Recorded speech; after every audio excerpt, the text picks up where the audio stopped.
Episode 2 की शुरुआत में हम देखते हैं कि अकारी और यामाटो का ब्रेकअप हो जाता है और अकारी डिसाइड करती है कि अब वे ऐसी गलती नहीं करेगी और वे दोबारा ऐसी फीलिंग किसी के लिए नहीं लाएगी, क्योंकि रियल लाइफ मांगा लव स्टोरी की तरह नहीं होती है कि उसे उसका ट्रू लव मिल जाए और उसका लव की हैप्पी एंडिंग हो।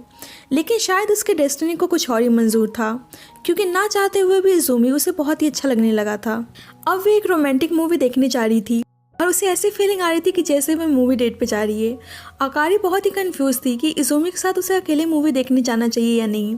बहुत सोचने के बाद वो डिसाइड करती है कि वो इज़ुमी के साथ मूवी देखने जाएगी। बाद में बहुत ही अच्छी तरीके से तैयार होकर अकारी इज़ुमी से मिलती है और मूवी देखने के लिए दोनों मूवी हॉल में जाते हैं।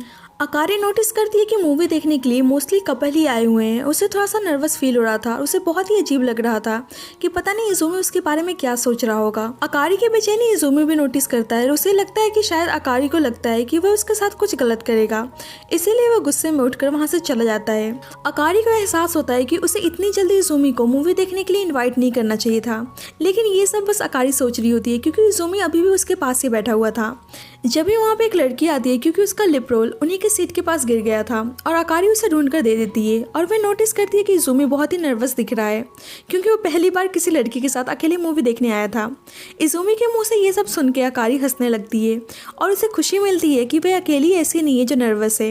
एक्चुअली में इज़ुमी को भी उतना ही नर्वसनेस था क्योंकि दोनों के लिए एक न्यू एक्सपीरियंस था और फाइनली दोनों एक दूसरे के साथ कंफर्ट होते हैं और मूवी देखते हैं।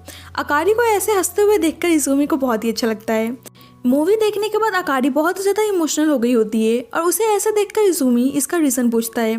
उसे लगता है कि शायद अकारी को मूवी अच्छी नहीं लगी, लेकिन अकारी बताती है कि उसे वो मूवी बहुत ही पसंद आई और वह टिकट के लिए थैंक यू भी बोलती है।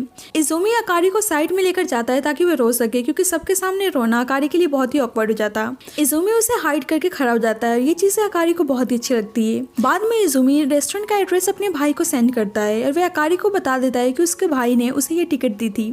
अकारी को पता नहीं था कि इज़ुमी का बड़ा भाई भी है, इसीलिए वो इंटरेस्ट लेकर उसके भाई के बारे में पूछने लगती है। इज़ुमी बताता है कि वो अपने भाई से बहुत ही अपोजिट है। उसका भाई सोशलेबल पर्सन है और वह हमेशा से बहुत ही पॉपुलर रहा है और उसे पसंद नहीं है कि कोई भी उसके भाई से उसका कंपैरिजन करे, इसीलिए उसने एडमिशन भी किसी और स्कूल में लिया था। वह बताता है कि उसका भाई सब कुछ सोच समझ के करता है, लेकिन वह बिना सोचे समझे। ये सब सुनने के बाद अकारी इज़ुमी की तारीफ करती है कि वो जैसा भी है बहुत ही अच्छा है और जिस तरह से उसने उसे रोने के टाइम हेल्प करी थी उसे बहुत ही अच्छा लगा था और वे इज़ुमी से बहुत ही इम्प्रेस हो गई थी। वे दोनों बात कर ही रहे होते हैं कि अचानक से इज़ुमी का भाई वहाँ पे आ जाता है और अकारी उसे देखकर शॉक्ड हो जाती है और यामाटो भी उसे देखकर देखता ही रह जाता है, क्योंकि उन दोनों ने एक दूसरे को ऐसे सिचुएशन में कभी भी एक्सपेक्ट नहीं किया था। उन दोनों को ऐसे देख के इज़ुमी उन दोनों से पूछता है कि क्या वो एक दूसरे को जानते हैं। यामाटो सच बता नहीं सकता था, इसीलिए वह कह देता है कि वो दोनों सेम हाई स्कूल में थे और वे अकारी का सीनियर था। अकारी अपने पास्ट को सामने देखकर बोलने की अवस्था में नहीं लग रही थी, इसीलिए वह इज़ुमी को सच नहीं बताती है। यामाटो समझ जाता है कि इज़ुमी अकारी की जूनियर है और वह बहुत ही लाइट बिहेव करता है ताकि इज़ुमी को उनकी बातों पर शक ना हो। यहाँ पता चलता है कि यामाटो इज़ुमी से हाउस की लेने आया था और उसे आज कुछ और ही देखने को मिला। और सबसे बड़ा शॉक तो अकारी को लगता है जब उसको पता चलता है कि इज़ुमी और यामाटो भाई हैं। इसलिए वो जल्दबाजी में बहाना लगाकर वहाँ से जाने की कोशिश करती है कि उसकी मदर ने शॉपिंग के लिए कहा था। मदर के बारे में सुन के यामाटो उनकी हालचाल पूछने लगता है और ये चीज़ इज़ुमी को भी शॉक कर देती है कि यामाटो अकारी की मदर को कैसे जानता है। यामाटो बताता है कि अकारी और वे दोनों हमेशा घर साथ जाया करते थे और वे उसकी मदर से बहुत बार मिल चुका है। सिचुएशन और ज़्यादा ख़राब ना हो इसीलिए अकारी जल्दी से रेस्टोरेंट से निकल जाती है और उसे एहसास होता है कि इन 4 सालों में यामाटो बिल्कुल भी नहीं बदला है और उसे पास्ट की चीज़ें याद आने लगती कि कैसे हाई स्कूल टाइम में दोनों प्यार से रहा करते थे और यामाटो अकारी की कितनी केयर करता था। अब अकारी को समझ में नहीं आ रहा था कि वो क्या करे, क्योंकि इज़ुमी को लेकर वो बहुत ही परेशान थी। अगर इज़ुमी को उसके बारे में पता चल गया तो वो कैसा रिएक्ट करेगा। नेक्स्ट जब इज़ुमी कॉलेज में अकारी से मिलता है तो वहाँ भी वो अपने भाई का जिक्र कर रहा था और अकारी उसके सामने बहुत ही नॉर्मल बिहेव करने की कोशिश करती है, लेकिन अंदर ही अंदर उसे अजीब लग रहा था क्योंकि वो इज़ुमी से ये सब कुछ छुपा रही थी और उसे बिल्कुल भी अच्छा नहीं लग रहा था। इज़ुमी उसे लंच पे इनवाइट करता है, लेकिन अकारी उसे जानबूझ के मना कर देती है और बहाने से वहाँ से चली जाती है क्योंकि वो इज़ुमी को फेस करने की सिचुएशन में नहीं थी। लेकिन अकारी का ऐसा बिहेवियर इज़ोमी को थोड़ा सा अजीब लगता है। जब शाम को अकारी अपने फ्रेंड्स के साथ कैरोके पार्टी में जाती है तो वहाँ भी वो इज़ोमी को नोटिस करती है और वो फ़ोन भूलने का बहाना लगा के वहाँ से चली जाती है।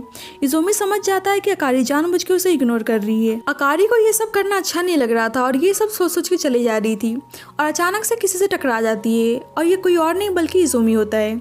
इज़ोमी बताता है कि उसने अपना फ़ोन कहीं खो दिया है, इसीलिए वो कांटेक्ट नहीं कर पा रहा है। और ये सुन के अकारी अपने बैग से फ़ोन निकालती है और वह बताती है कि उसने फ़ोन भूल जाने के बारे में झूठ बोला था। इज़ोमी भी बता देता है कि उसने भी झूठ बोला था क्योंकि वह उससे बात करना चाहता था। इज़ोमी उसे कन्फ्रंट करता है कि वह उसे इग्नोर क्यों कर रही है और ऐसी क्या बात है जो वो उसे बता नहीं रही है। अकारी इज़ोमी को ऐसा फील कराने के लिए माफ़ी मांगती है और इज़ोमी को रियलाइज़ होता है कि सही में अकारी उसे इग्नोर कर रही थी और वह उससे बात नहीं करना चाहती है। इज़ोमी कहता है कि उसे फोर्स करने की ज़रूरत नहीं है अगर वह उससे बात करने में कंफर्टेबल नहीं है तो। इज़ोमी कहता है कि अगर आगे जाकर उसका मूड चेंज हो जाए तो वह दोबारा उसके साथ मूवी देखना चाहता है। लेकिन अकारी इज़ोमी को और ज़्यादा धोखे में नहीं रख सकती थी और वह उसके भाई के बारे में भी नहीं बता सकती थी।